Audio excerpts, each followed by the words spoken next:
Reading Psalm 4. Answer me when I call, O God of my righteousness. You have given me relief when I was in distress. Be gracious to me and hear my prayer. O man, how long shall my honor be turned into shame? How long will you love vain words and seek after lies? Selah. But know that the Lord has set apart the godly for himself. The Lord hears when I call to him. Be angry and do not sin. Ponder in your own hearts on your beds and be silent. Selah. Offer right sacrifices and put your trust in the Lord. There are many who say, who will show us some good? Lift up the light of your face upon us, O Lord. You have put more joy in my heart than they have when their grain and wine abound. In peace I will both lie down and sleep. For you alone, O Lord, make me dwell in safety. What does it mean to be truly satisfied? Most people think it lies in the right circumstances, good health, financial security, harmonious relationships, or success in career or ministry. And something shifts.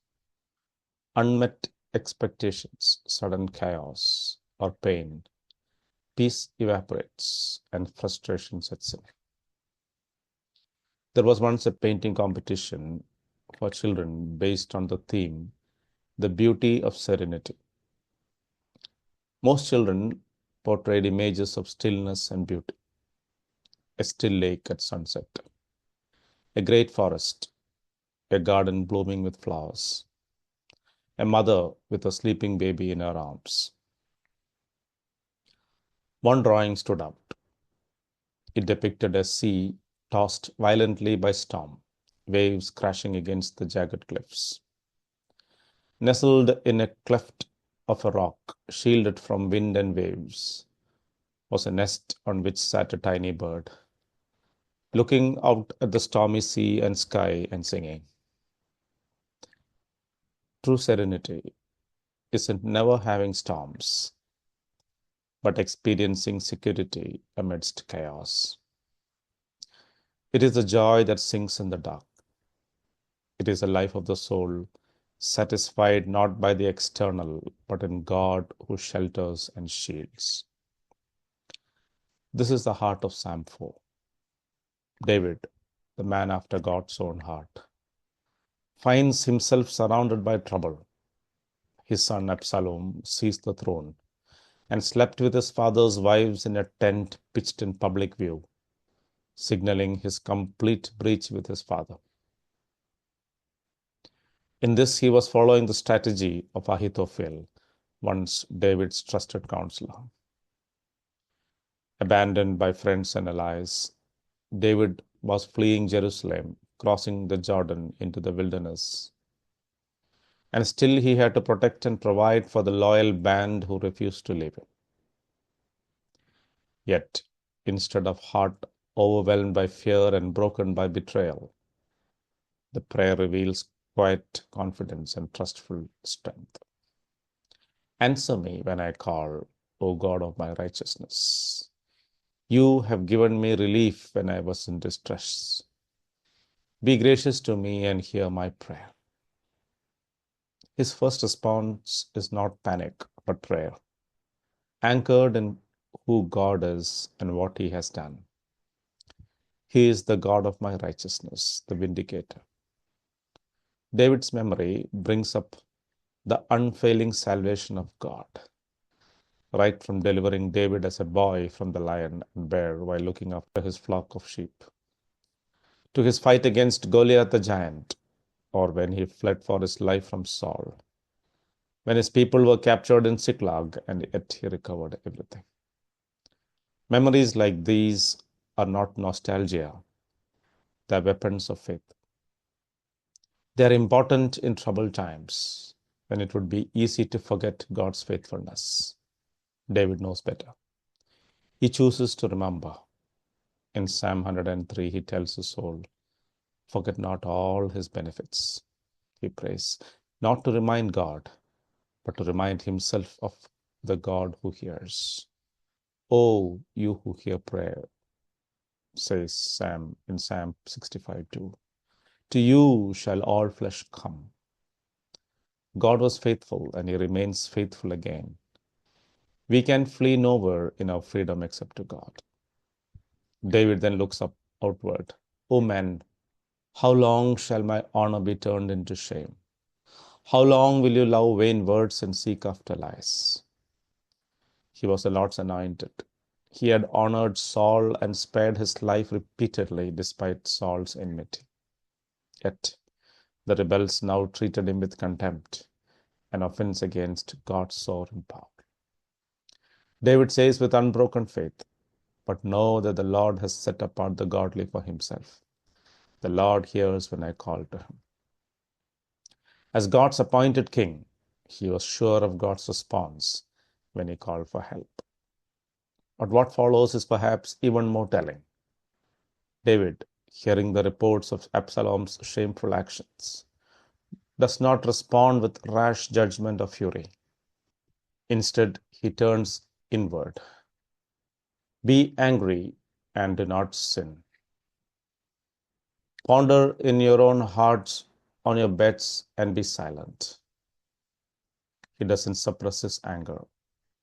He acknowledges it.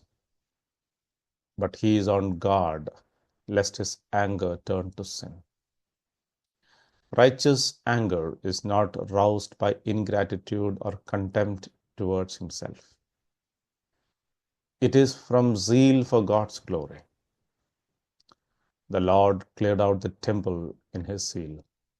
Phinehas struck the rebellious Israelite and his woman, moved by jealousy for God's holiness. Yet Moses spoke in anger and forfeited the promised land. When human anger is unchecked, it misrepresents God and misguides people. Let us not stew in bitterness, but surrender it to God. He then says, offer right sacrifices and put your trust in the Lord. Even when wronged, let us do what is right. Remembering God, pain, betrayal, or fear must not determine our choices. Trusting God means choosing integrity when compromise feels safer. It means offering God our praise, our obedience, our trust, even in the greatest danger and difficulty. He goes on to say, there are many who say, who will show us some good? Some of God's people despair when his face is hidden. Yet David knows his trust is well placed. All he asks is, lift up the light of your face upon us, O Lord. He does not want his circumstances to be changed, but for God to look on him. When God's face shines on us, darkness is overcome, peace has come. And finally, a striking statement. You have put more joy in my heart than they have when their grain and wine abound. Absalom is feasting in the palace, applauded and successful. Many others rejoice in their rich harvest of oil and wine and grain. Yet, sleeping on the hard ground in the wilderness, David rejoices in God more than Absalom in his ill-gotten gain, or farmers in their bumper crop. His joy did not depend on riches and plenty, wealth and approval.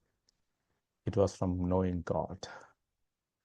It was the joy that wells up when all else is stripped away and only God remains, and we find that he is enough.